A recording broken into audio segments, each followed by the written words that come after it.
So at this point, we need to move from health of the system metrics to quality of service metrics. I've been spending a little time yesterday and quite a bit of time today going with PM chart to plot and visualize my CPU data, my memory data, my disk data. I was also digging into page steals or memory trim situations, also out of memory killer, things of that sort, looking for those sorts of behavioral types of problems. So when I look at a system, by resource utilization, I can make some assumptions about the types of problems that I can expect to find. And on a large system, you might have one job that has one type of problem and another job that has another type of problem. Last week, I saw a problem that had I/O problems, didn't have enough memory allocated for itself, was swapping, was trimming a lot, was choking itself off in a small CPU set, and was pure I/O wait and system interrupt handler time. And at the same time, on another part of the machine, some applications that were stuck in barrier synchronization. I haven't talked about this yet, but the number one problem I see out there is communication overhead between multi-threaded applications. And this is what we're going to get into Thursday. Barrier synchronization, I like to equate to playing phone tag with each other. These are the threads checking with the other threads, they're saying, are you done, are you done, are you done, are you done, are you done? And there are two ways to synchronize barriers. One is a spin and one is a yield. SGI's MPT does a spin, whereas Intel OpenMP and Intel MPI do a yield. So this can result in completely different behaviors. Systems are busy, you're seeing high user time or something like that, but there's no work getting done, it's stuck on a barrier. And one of these codes, code 6, is what I'm going to demonstrate that behavior with. So I could have good SAR data and bad performance going on. I can have bad SAR data and good performance. I mean, we've been working with a load level in the 200 range, and it's been pretty tolerable unless I needed to go to metadata and had to go into that big slab or deal with that big slab. So when I talk performance evaluation, I am talking time domain. I am talking time to solution.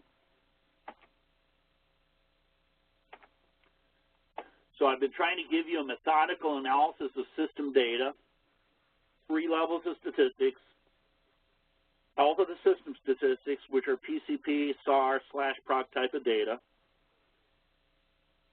Now I need to get into quality of service data and the time domain.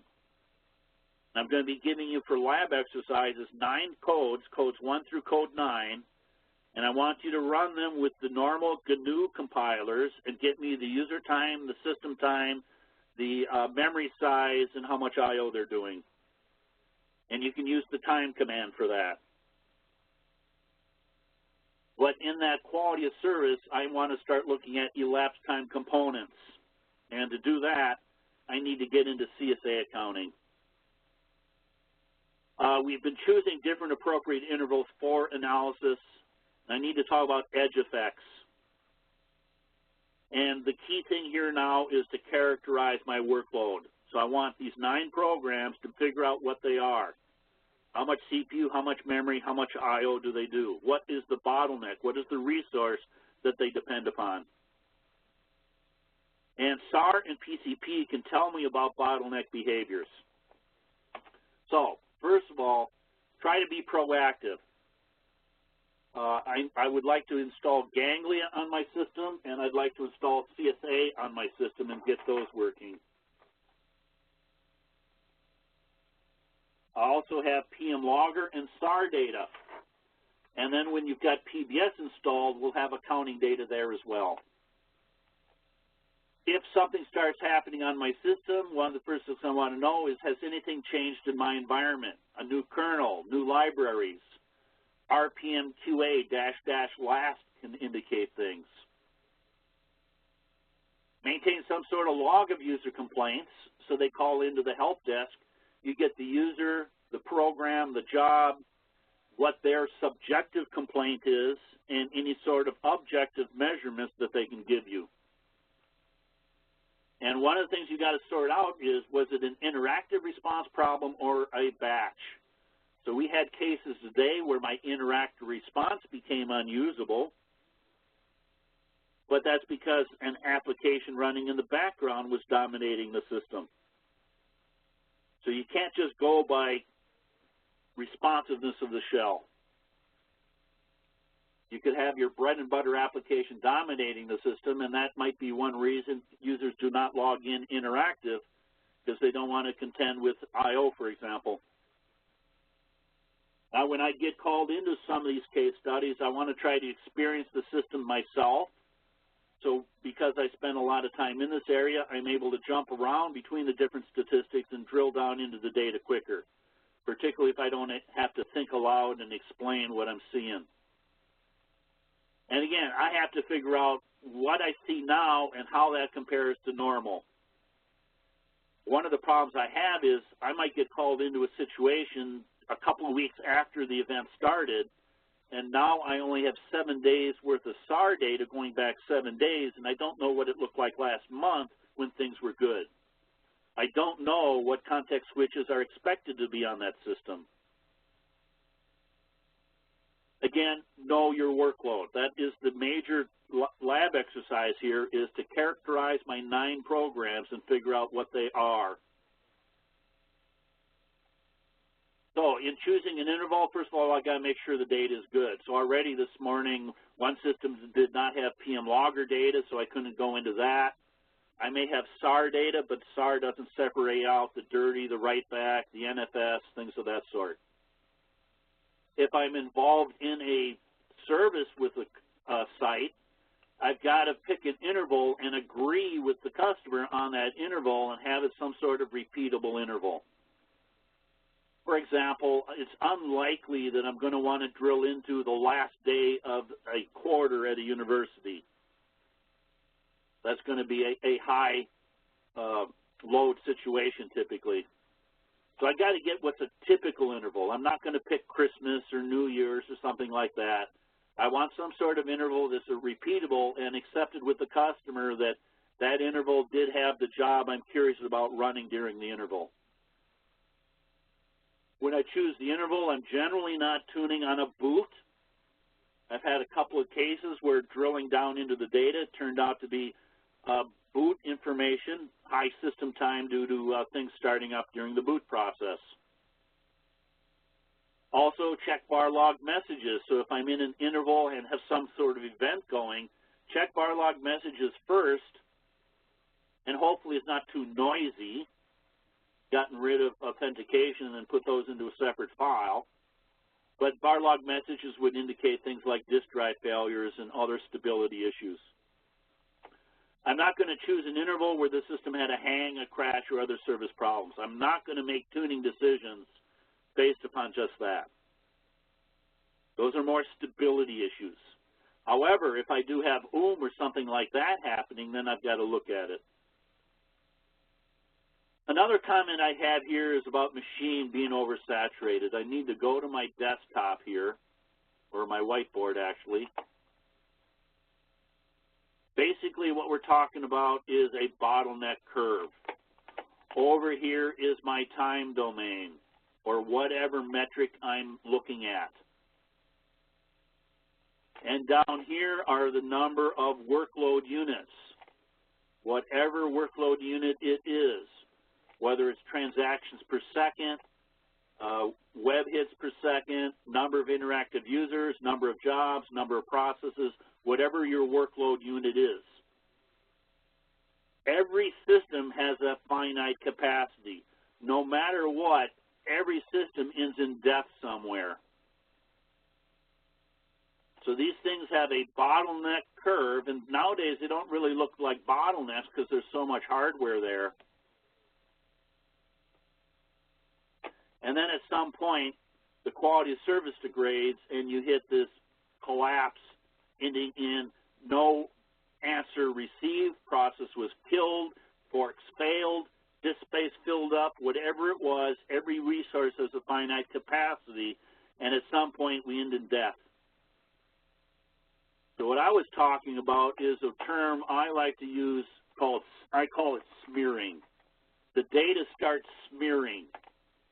If I am past this knee, a small change in whatever I'm looking at will cause a big change in the statistic I'm looking at. You'll actually get timestamps slipping and smearing. I might get SAR, where the SAR timestamps are supposed to be every 10 minutes, but suddenly they're missing for some. So that's what I'm trying to say is if I am operated on a machine that is completely saturated, my numbers are going to start distorting or smearing, and I may not even be able to get data out of the system. If I'm in an IO-bound situation, syslog might not be able to get a timestamp into varlog messages in time. And the event might have been 10 minutes earlier, but it took that long to get a buffer cache buffer to write into varlog messages. I just want to take a look here. Let me go off to my desktop.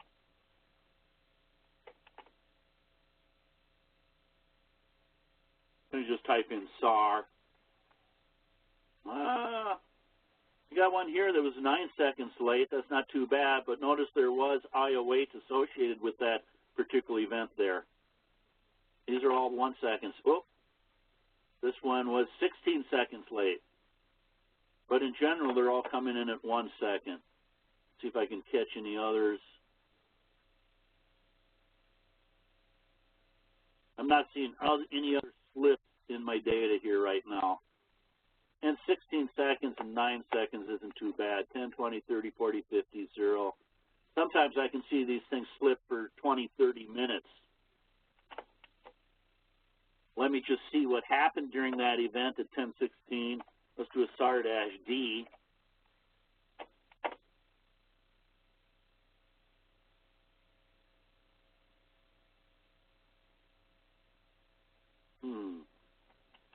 I'm just looking here.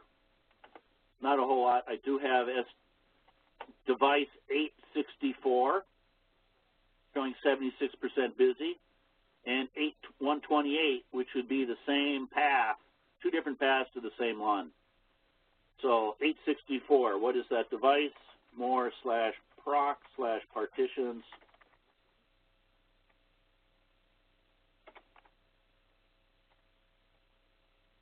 .864 was SDE, and we were seeing traffic to SDE earlier.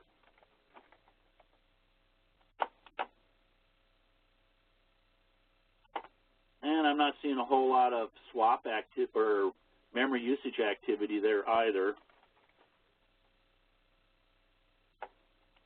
Oops.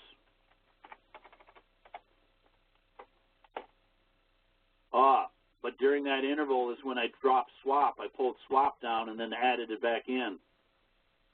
That's what was going on right there. So in that interval, I dropped swap, and then swap went down to 0. Then I added it back in.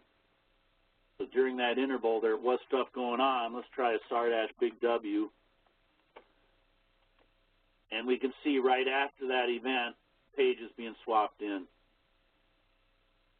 I'm going to try a SAR-little w. Not a whole lot there. I was looking for a large context switch storm, but nothing going on there. Oh, let me go back to the workbook for the moment. So I was just trying to find cases where I see the timestamp is slipped from the SAR command, for example. I had a case where it took 20 minutes for a man page to come up. That entire 20 minutes was waiting for a page cache buffer. This, again, is usually when I'm in a memory pressure situation and I have pushed my page cache, my file system buffer cache, down to 0. And now when I try to do VI and applications are trying to do the trim and I'm trying to grow within the page cache, that's going to be a stall type of situation. So I was looking for a out-of-memory event or something like that here. Let me go back to the workbook. So I was just trying to pick an example where my numbers got distorted because of the load. I like to pick an interval that has a clean beginning and end. Benchmarkers will start with a freshly booted system. Or you might choose an interval based upon the rise and fall of some metric. So I might be correlating. There are times when I can see system time periodically tick off, and I try to find out what that system time is from. Or the interval might be based upon a user complaint. So my metric drill again, I'm going to look for my 6 resources: CPU memory disk, file system buffer cache, IPC, networks. I want to know how busy they are, how many things are trying to use them, what kind of service time is on them, and what kind of wait time is on them. Now, I don't always get all 4 of these metrics. The only place I can actually get all 4 is SAR-D. SAR-D will show me every one of these statistics. So it's kind of like a puzzle. You don't always have all the pieces there. In the wait time area, I've got get delays that can give me wait times. Now, if I take these 4, this is actually an algebraic equation. You can go off and look up a utilization law. And also Little's law. When you get all 4 of these components, you have an algebraic equation such that you can actually do capacity planning and performance modeling. Now, after I go through the drill, I determine what resource I want to concentrate on. So I've concentrated on system time, I've concentrated on I/O, I've concentrated on memory quite a bit. And we got to find the application dominating that resource consumption. So I was using top for CPU and memory. I was using top sys for system time. I was using I/O top for I/O. So once I've got my top applications that are dominating the resource, I would like to fix the application first. Fix it so that it is productively using its resources. That's where we're going tomorrow, and that means profiling the application. So I have been using strace and perf, and I did use dlook briefly, but then memhog was gone by the time I looked at it. And tomorrow we are then going to go into PS run from NCSA perf suite to get down to line numbers in my program. Now, if you remember yesterday, the beginning of the class, my bread and butter is code 2. My tuning objective, my quality of service metric, is to get code 2 at 9 seconds repeatable. So right now we're kind of running a job mix, but tomorrow I want to shift to code 2 itself. And then we're going to make code 2 OpenMP and multi-threaded, and then we're going to go into an MPI environment. So when I'm looking at my data, I'm trying to get a trend analysis. I want to know what is the average system time, the min, the max. The outlier is the 100-year storm. I'm typically at 5,000 context switches per second, but suddenly I went to 1 million. I want to know how much variance there is. A training situation like this, we got short bursty stuff, we're going to have a lot of variance. But if I've got a site that has jobs running for 1 day to 7 days, then there's going to be very little variance in there. Another thing I am constantly trying to do is correlate things such that if system time is going up, I want to find out what else is going up with it. And I can also spot when I have enough data, prime and non-prime. And Egan, I can see when people come in the morning and when they leave in the evening. I can even spot the lunch break by the changes in the load level on an interactive machine. I can also spot weekends, and I can spot cron events.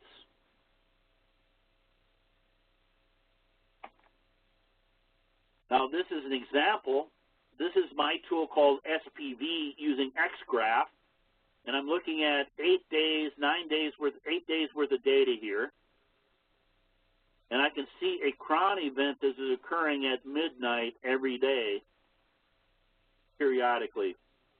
And the fact that it's under the nice group also gives me a clue that it was a cron event running at midnight on this particular machine. Let me share my desktop here.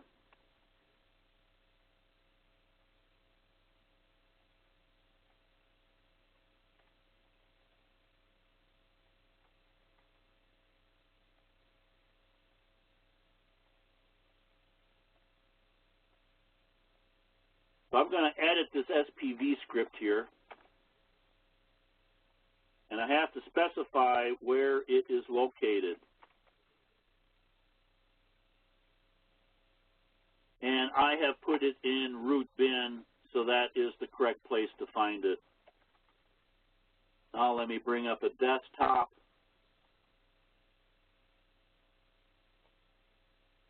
Again, I don't know that I have a whole lot of data on the system yet. I did not turn on PCP yet. So let's see what I got for data here.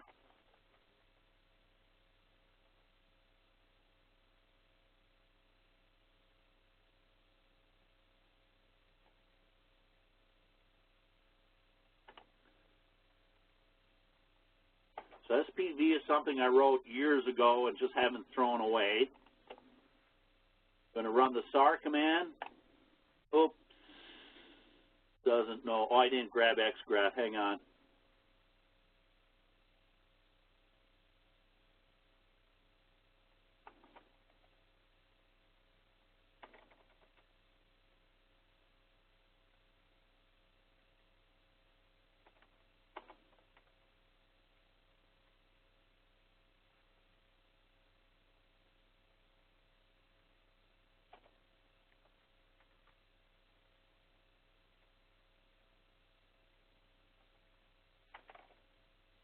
Okay, now they're there. I'll put that back in the foreground.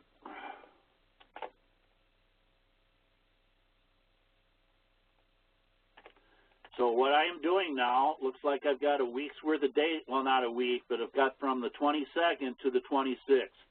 The bottom axis is the day of the month. Now, this tool is just proof of concept. Xgraph did not understand timestamp information. If I zoom down into a particular interval, this right here would be noon, halfway through the day. 6 in the morning be 26.25, a quarter of the way through the day. And I'm able to hold my mouse button down, drag over an area, and zoom into that more closely. That opens up a new window. So this is simply a widget that I wrote a long time ago, and I don't throw it away, which allows me to plot as much SAR data, a month's worth of SAR data, if I can find a month's worth out there. Now there's my user time, IO wait time. Here's my system time. So I'm sitting here seeing system time going up to about 24% system time at one point today. And then here was the nice. Let me see what memory, context switches. So my context switches were typically in the, I'm just going to zoom down here, in the 2,000 range or less, but I had an outlier here that went like 60,000. I might actually want to set a PM alarm threshold to say, if my context switches exceed 60,000, tell me what's going on with the system. Let's see what I got for memory right here. So here I'm just plotting the SAR-R data, mem used, and the utilization in percentage. Let's see if there's any swapping going on. So we did see some swap events that I was going through earlier today. We also had some swapping yesterday. Looks like in the evening. Again, this is like 6 p.m. right here. So this looks like about 8 o'clock at night that something was causing swap outs. I want to see what paging is showing me. Here are my page faults.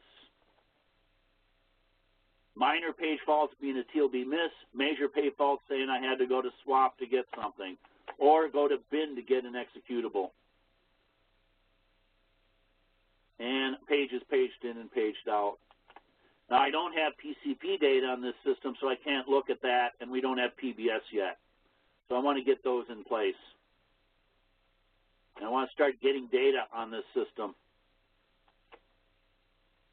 While we're there, let me go into here.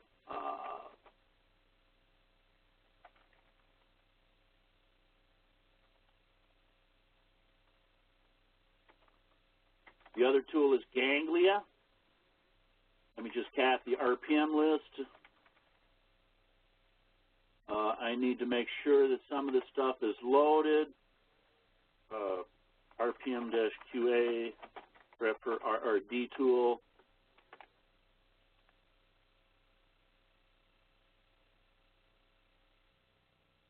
Don't have it. Let me go into YAST. Actually, let me keep that one there. Open up another window.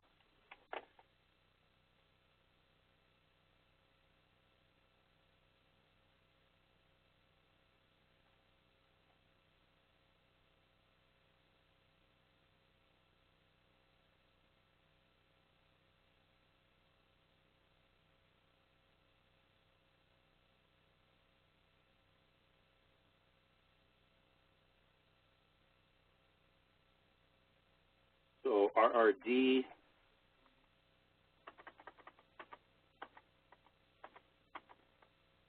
And I need this RRD tool here. Also want to check for PHP.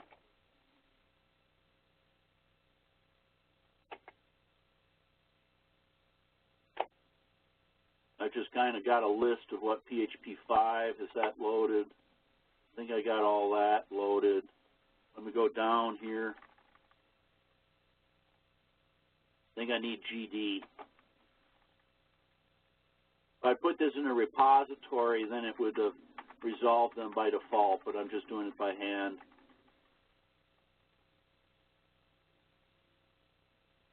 That looks like it. Let me check on the web server as well.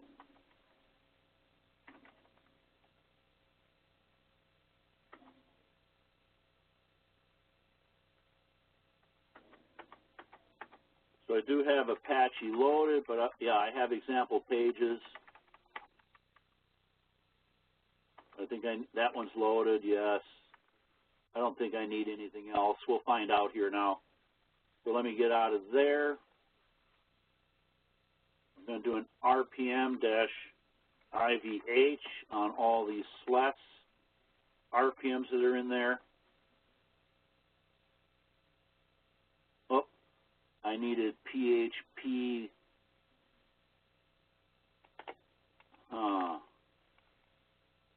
Thought I just loaded. Oh, did I accept? That's what I forgot.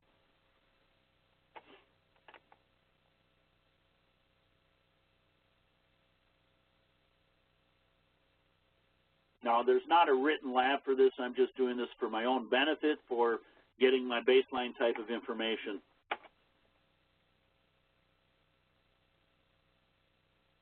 Now, I actually grabbed these RPMs from the Tempo product.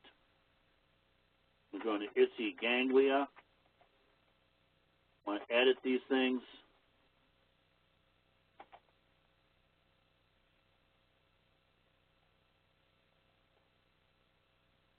I'm just going to call this, I'm going to run it on all four of the nodes here, just call it Floyd.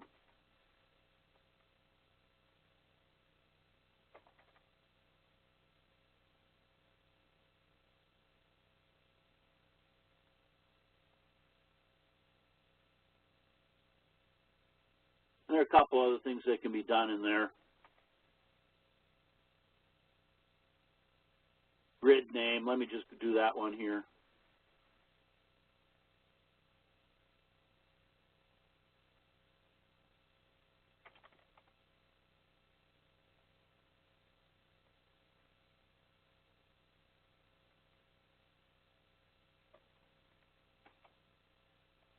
Let me check the next one. I don't think there's anything in the next one that I'm going to change.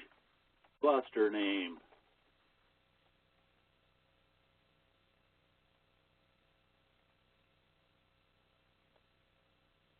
And I'm not going to bother with anything else there. Doing this all before I start it for the first time. Okay, good enough. So now let me try starting the services. First of all, let's do a check config, gmon, d, that's on. and G meta D. Those are the two daemons involved in ganglia. That's on. We do a service gmon D start, and then a service G meta D start. Let me bring up a browser.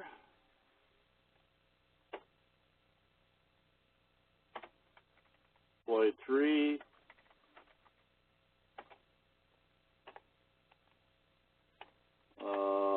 Couldn't do something here.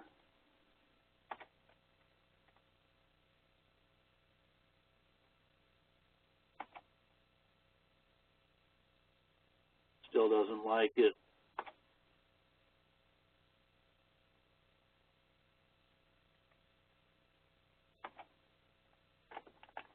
Let me see if the web server is actually running here.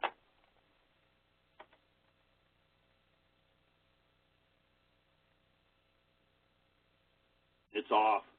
Check config, Apache 2 on, service.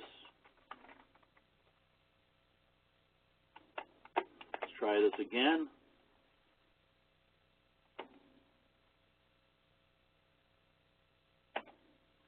And that's the vanilla home page for SLES. Now let me go one further and specify ganglia.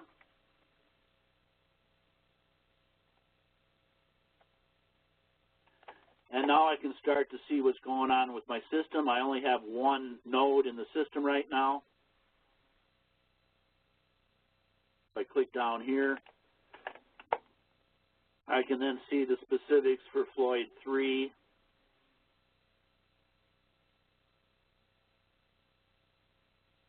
Not a whole lot of data there yet.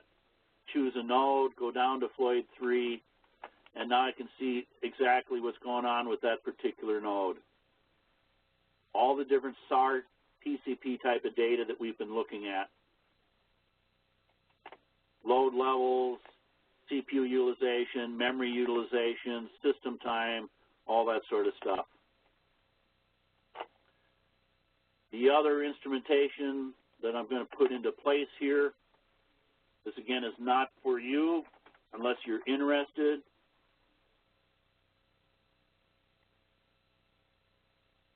I'm going to do an RPM-IVH on the job RPM and a CSA RPM that I have. Oops. Now these RPMs I got out of ProPack a couple years ago. They're still valid and work. I also have to go into itsy-pam.d and edit the common session. And you have to be careful here. If you screw up a PAM, you might not be able to log in if you misspell it or if you add it in there and the package is not loaded. Let me do a service job start. Let me do a service CSA start. And now I need to log in here. Let me just get out of here. Before I do that, if I do a JSTAT command, I see I'm not attached to any job ID. Let me do a CSA com. There's no records there yet. Now that I've got that PAM hook, I now do have a job ID, and now with CSA com, I can start to get per process statistics. Especially useful is things like a wait time, where I can start seeing CPU wait, disk wait, swap wait, things of that sort. So I'm kind of done with my instrumentation here. Let me do a CSA run just to clean things up. And let me go back to the workbook now. Any questions? I kind of jumped off. I was doing a trend analysis using XGraph, but then I put into place the Ganglia package and also CSA to be able to get accounting statistics on that system. Let me move on. When you are dealing with accounting, you do have to worry about what is called edge effects. This is like accounting cash receivables and payables. In this example, I may have a process that started in the prior month and ends in the next month, and all the CPU time it consumed during the month would not show up until the next month. So when I'm doing accounting data, I have to worry about the edge effects. I've had sites that are using the standard Berkeley ACT package, and then they're adding up the number of hours and plotting it, and then they come up with 1 month that's short, and then the next month they have extra CPU cycles. So in this example, I took a 32 CPU system for half an hour. That gave me a capacity of 57,600 seconds. And when I looked at accounting data, I only saw 15% or 8,000 seconds. Accounting does not account for the idle time, so I had to use SAR to get idle, and that was 77% idle, which was 44,982 seconds. And then I had 6% of my time, or 3,000 seconds, that was not accounted in the interval. 43 processes that span the interval that I'm looking at. And then I had 25 processes that started in the interval and accounted for 25 seconds. Now, when a data center manager is dealing with this stuff, they want the capacity of the machine for a month, and they can have what they call the capture ratio, saying how much of that capacity can I account for. Most sites want to see a capture ratio greater than 90%. If I don't take care of the edge effects, I'm going to be missing data. Moving on. This is where we're moving to. I just installed CSA to help me here. Know your workload.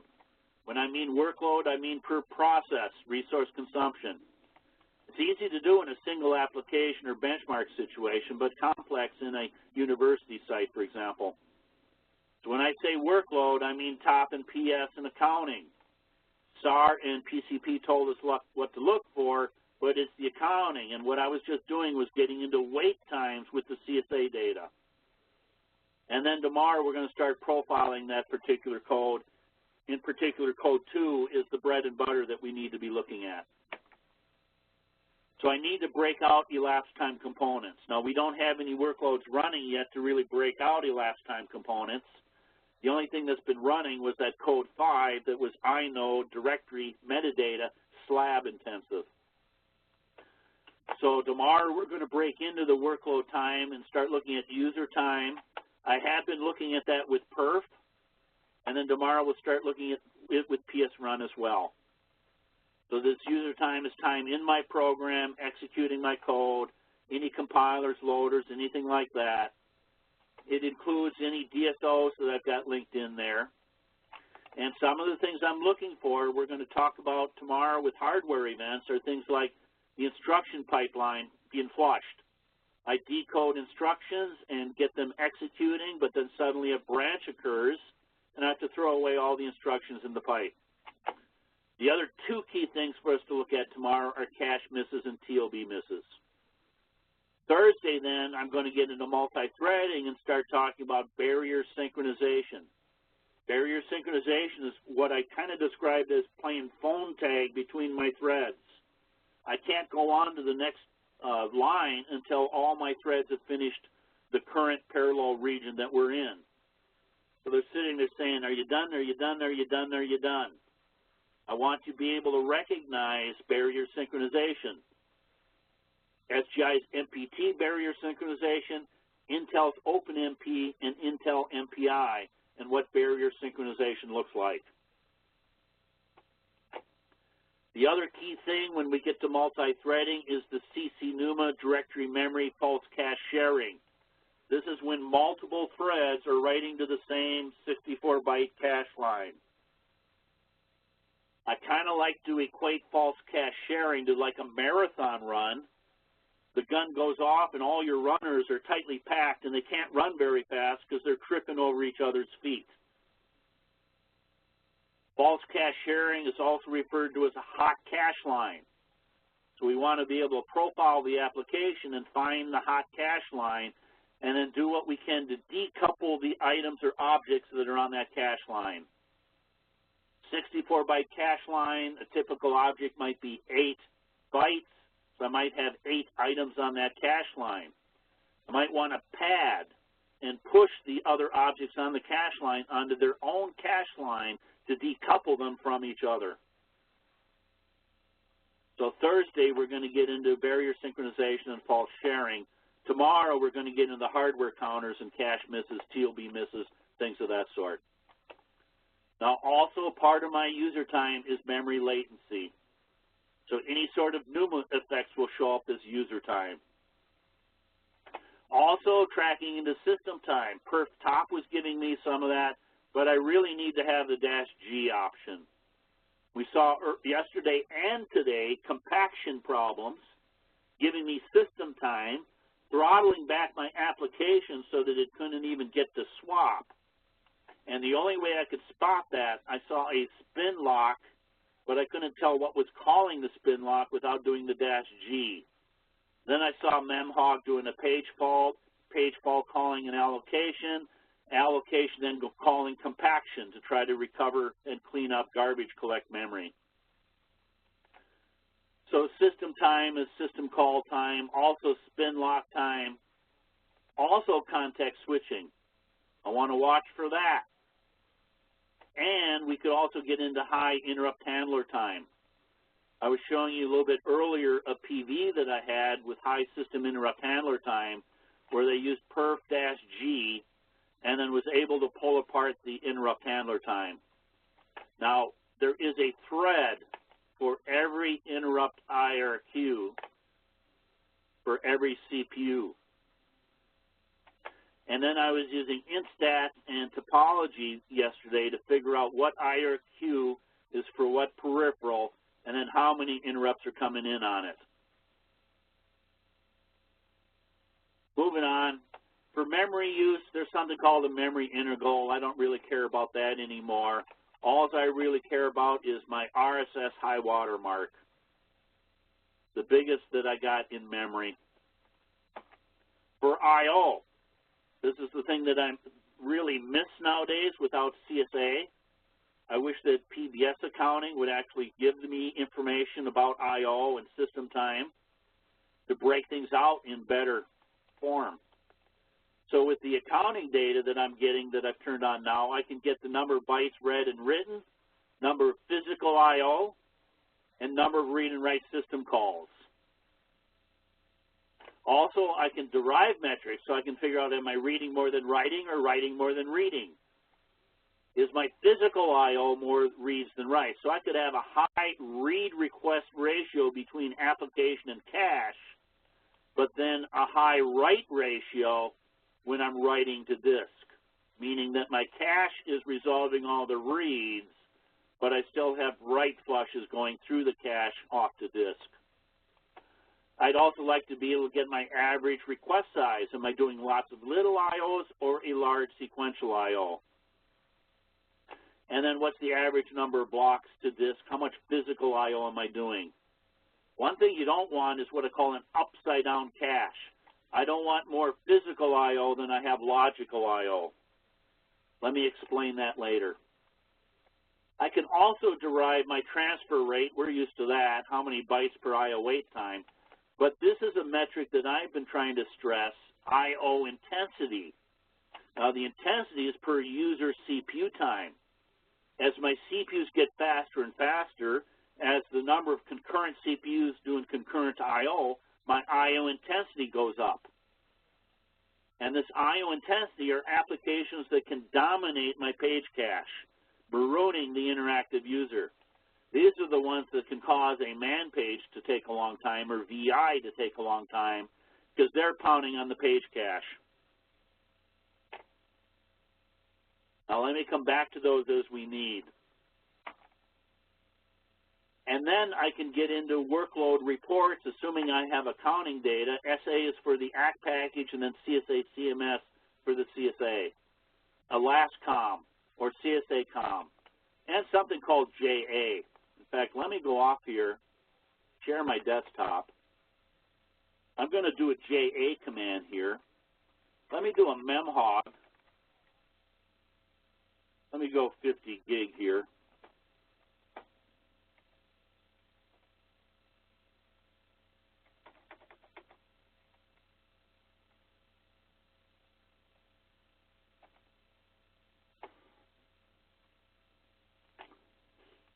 So I can see that memhog running. Now, it is 100% CPU utilization right now, but I don't know how much of that is user or how much of that is system time. Let me do a top sys here.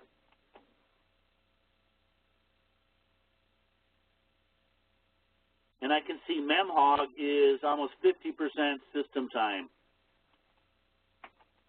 Let me do a perf record -G -P on 4110. So I'm attaching the memhog to look at it. So this is giving me my user and my system time. That looks good enough. Let me do a perf report. So there I can see that the majority of that time was in this mem set or a clear page. Let me do it, expand on an E, and I can see memhog called memset, resulting in a page fault, had to allocate pages, did this prep new page, and then was in clear page C. I see a raw spin lock here that just has to do with, I'm not seeing any compaction in this particular sample here.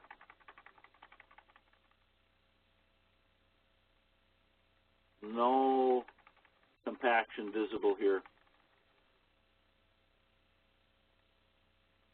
Let's get out of there. I have another tool.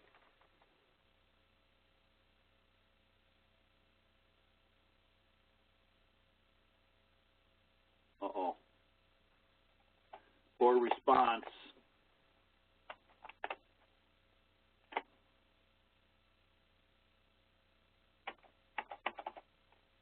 Not getting any response there.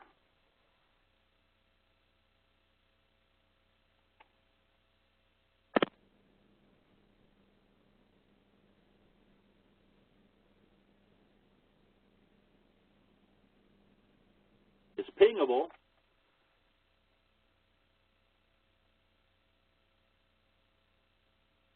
Oh, finally got back.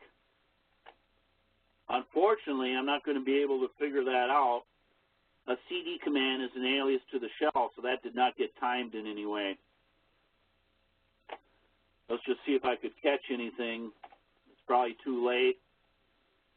Not seeing, I have a little bit of system time here. I should have had like PCP up and running. Let me go to PCP here.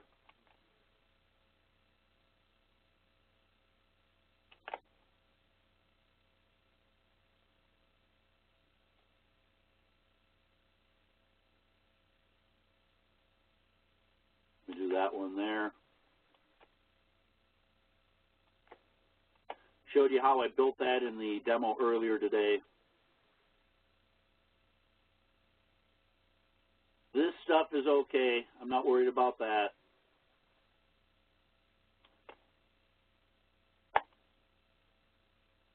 And let me get the number of samples larger.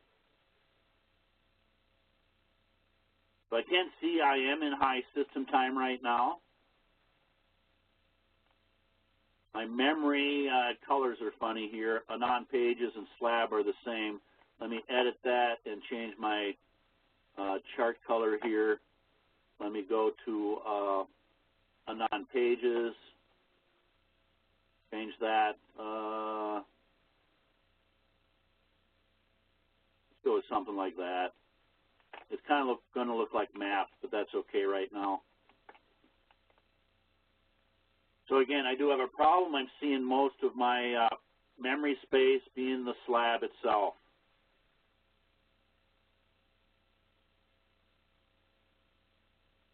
Now, I need you to realize something here while I'm seeing it and thinking of it. I have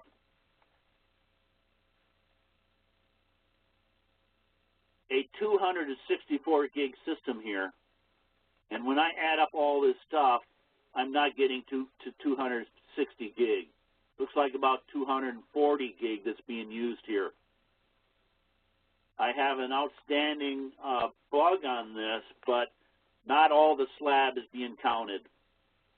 If I trim that slab out of here, all my memory will come back. So there's something in the slab area that isn't being counted in any of the mem info fields. Okay. Now, let me bring up top again. Notice I've got K-swap D ticked off on all my nodes. A lot of CPU time to them. Let me do an F. Let me get the W-chan here so I can see they're all running. 17% system time here. Let me see if I got paging going on. I can see compaction going on here. Look at the blocks move, but right now I'm not seeing, oh, that's scans. And then down here, steals. Seeing a little bit of trim here.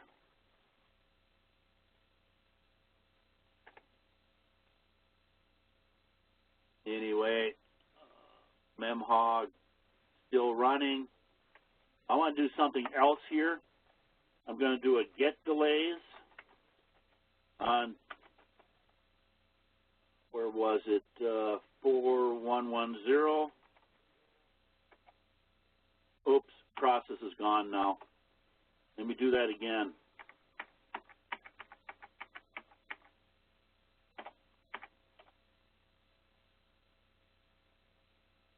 Do get delays. This will also get to the delay statistics.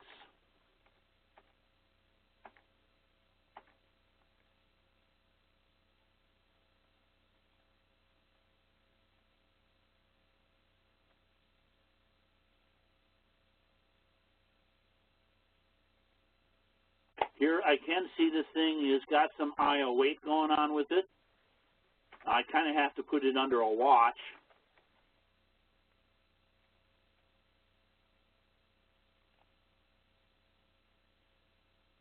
And watching it, all I'm seeing here is CPU wait time.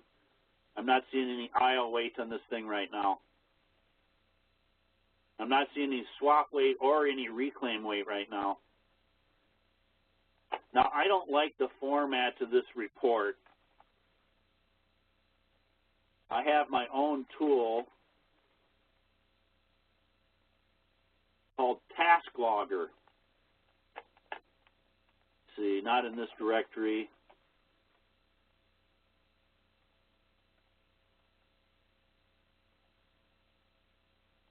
Here it is here. So this thing is going to print out everything. Now, the actual data that it's getting to in user include Linux task stats.h. So this is all the statistics that CSA is getting to. CPU wait time, disk wait time, swap wait time, command name, user group PID, parent PID, user time, system time, elapsed time. Minor faults are being TOB misses, major faults going to disk. My memory sizes, high water memory mics, bytes transferred, even context switches. And here's time waiting for a trim. So I've got my own little task logger command. And let me do a -P on it. Hang on a second, PS. Let me do a -P on 4247. And then I can actually, let me put in a header. And so now I can actually start looking at that process while it's running. And these are in nanoseconds, but getting elapsed time, user time, system time, high water memory mark, all that sort of information. Read system calls, write system calls. Here's the swap wait, I/O wait. Here's trim wait. I'm wondering, that was 4247.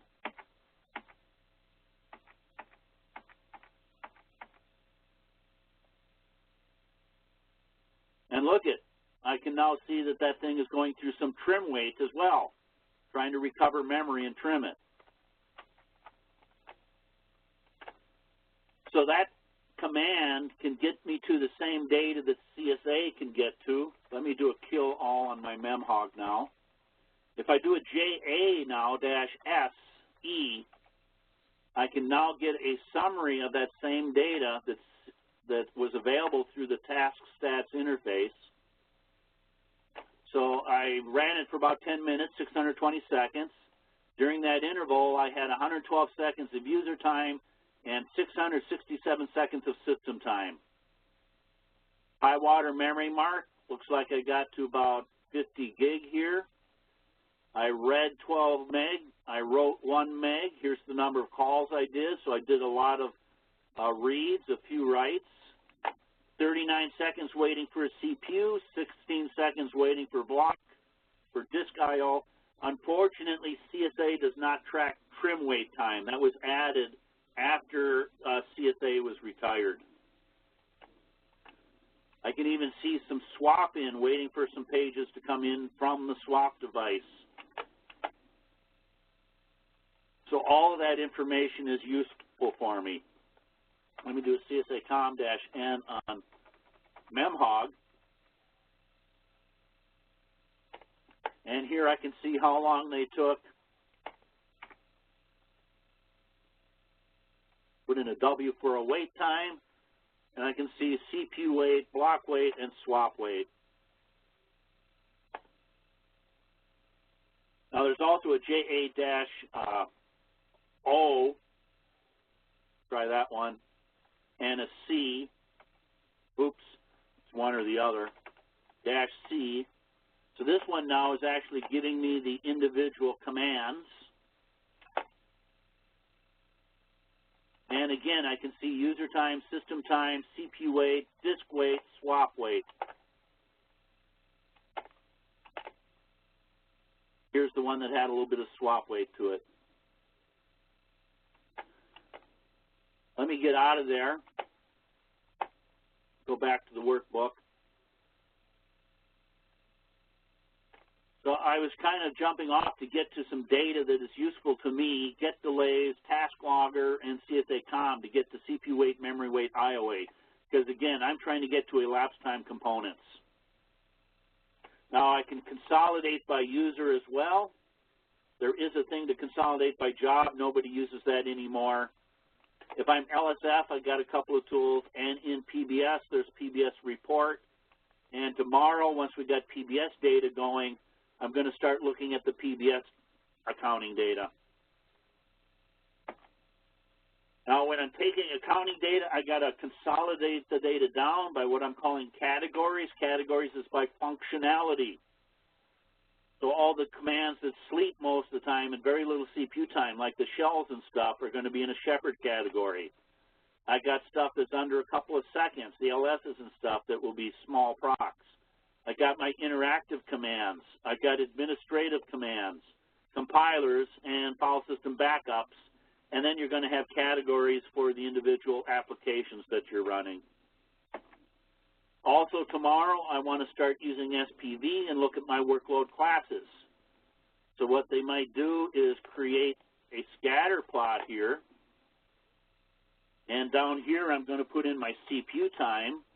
And over here, I'm going to put my memory size.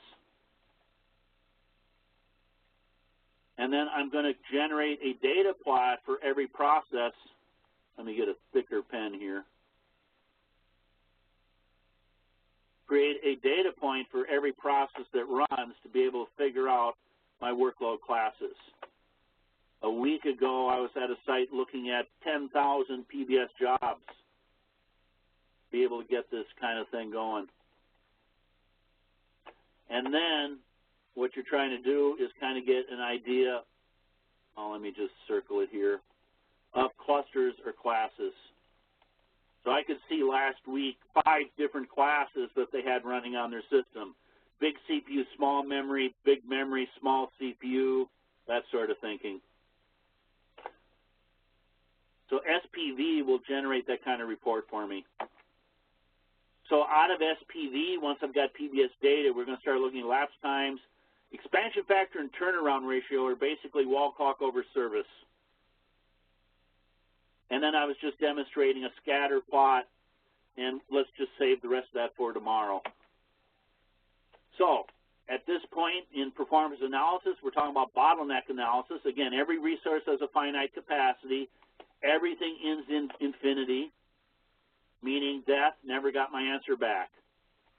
For CPUs, it's the number of processes I can run, nproc. For memory, it's the amount of memory and amount of swap. When that's all filled, I get killed again. Everything has a finite capacity. Now, there are two metrics that are sometimes used. I know LSF will automatically print out a turnaround ratio.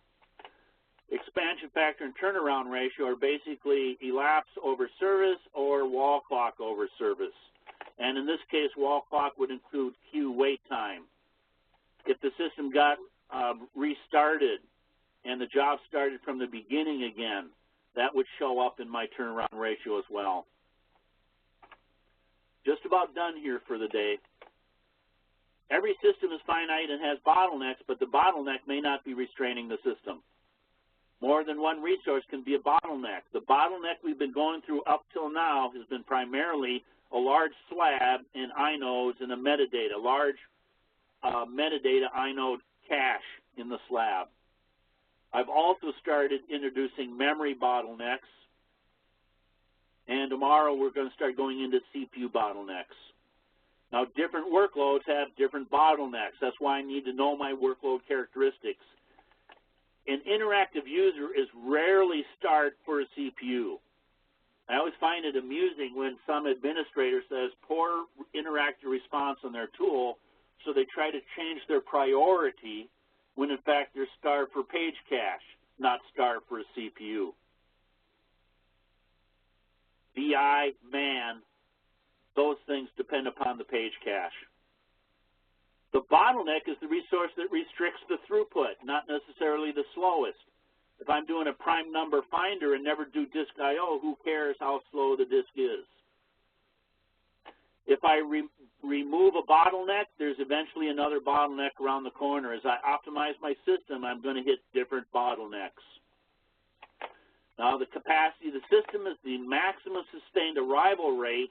If the arrival rate exceeds the capacity, then I am saturated or oversubscribed. Taking that one step further then, doing capacity planning. This is kind of a proactive plan to improve capacity improvements before the data center, before the end users of the data center actually start complaining. Now, I don't know about you.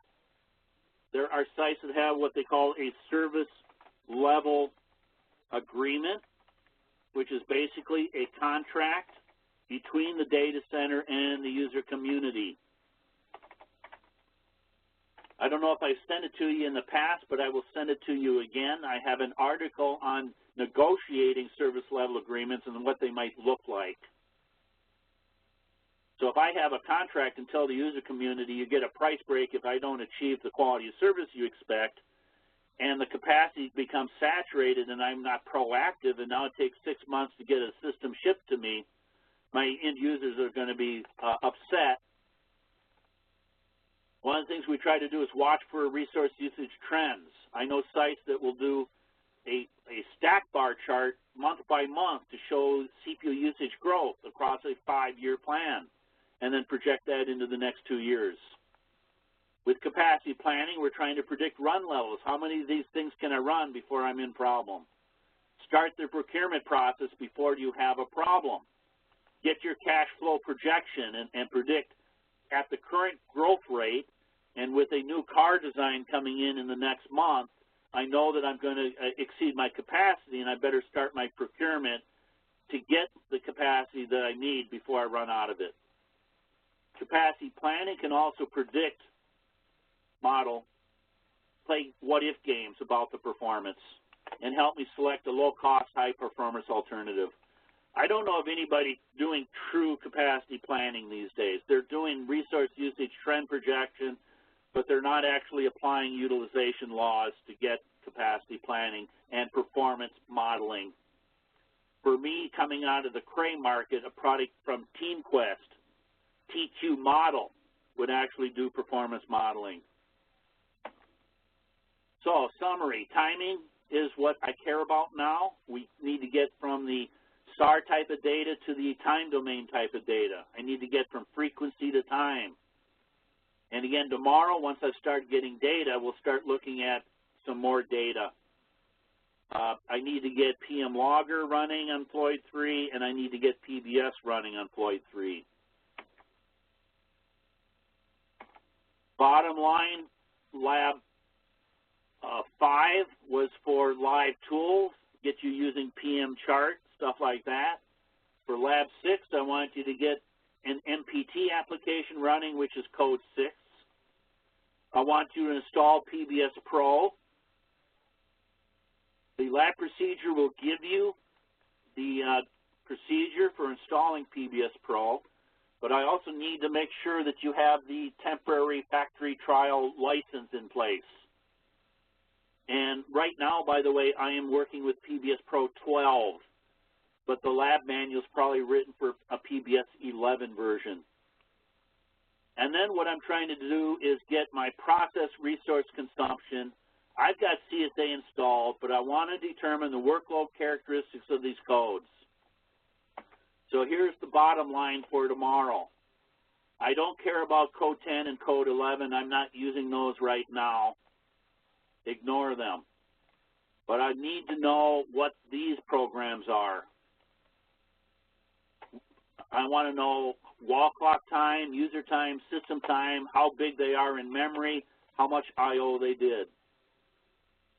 I don't care what you use to get to it, time command, CSA data, whatever. So I need to characterize the workload, and then I will review them first thing tomorrow morning. Now in the lab manual, it will have this chart several different ways, depending upon whether I'm using interactive or PBS or CSA.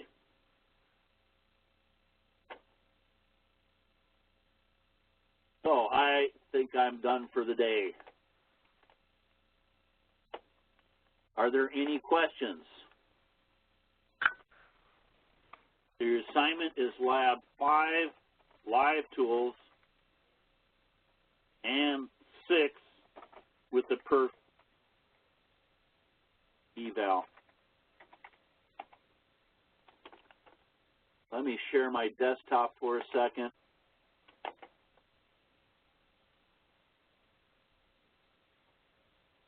I'm going to let you try to install PBS Pro without any help right now. But I'm going to go to Floyd 3 here. Oops. Sorry. UVCon on P3.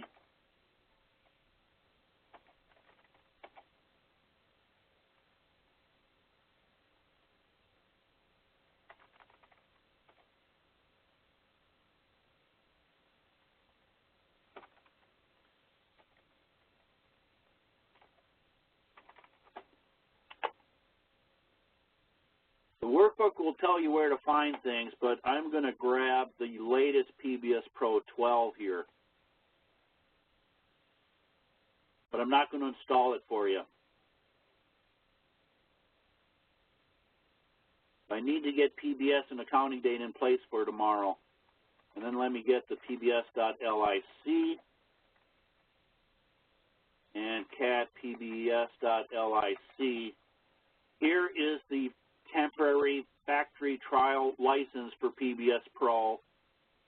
And internally, should you need to find one when that one expires, this is the address, the URL for manufacturing to get a latest PBS license.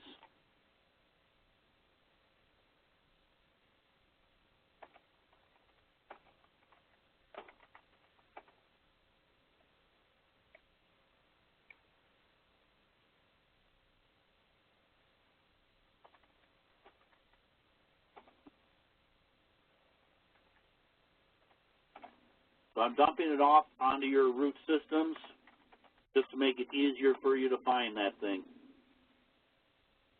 I'm going to try it once you've got this thing configured and stuff. I am going to try to start stacking jobs up in there and get the systems busy.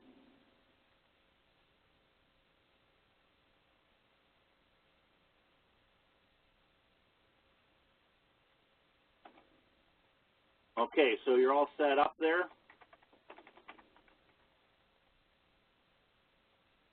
And I've dropped a tarball in place for you and a license file in place for you. With that, I'm done for the day. Are there any questions before we close the meeting down?